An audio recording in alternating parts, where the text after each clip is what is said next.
Vote ചെയ്യാനാ പറഞ്ഞുതരാം. അത് ഞാൻ വെച്ചാൽ മോളെ, വോട്ട് എന്ന് പറഞ്ഞാല് 5 കൊല്ലത്തിലൊരിക്കൽ വരുന്നതാണ്. ഓരോ പൗരന്റെ അവകാശമാണ്. പൗരൻ എന്ന് പറഞ്ഞാൽ ഓരോ മനുഷ്യന്റെ അവകാശമാണ്. പരി ചിലപ്പോൾ ശരിയായില്ല, നാളെയും കൊണ്ട് പോയി കാണിക്കാം. പക്ഷെ വോട്ട് ചെയ്യാൻ ഇന്ന് പോയില്ലെങ്കിൽ 5 കൊല്ലം കഴിഞ്ഞിട്ട് അച്ഛന് വോട്ട് ചെയ്യാൻ വേണ്ടി പറ്റും. കടലാസ്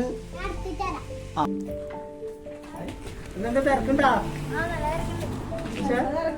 അതെയാ,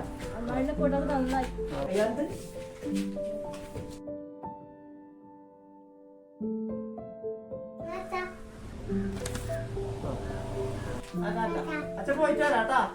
ഓക്കെ.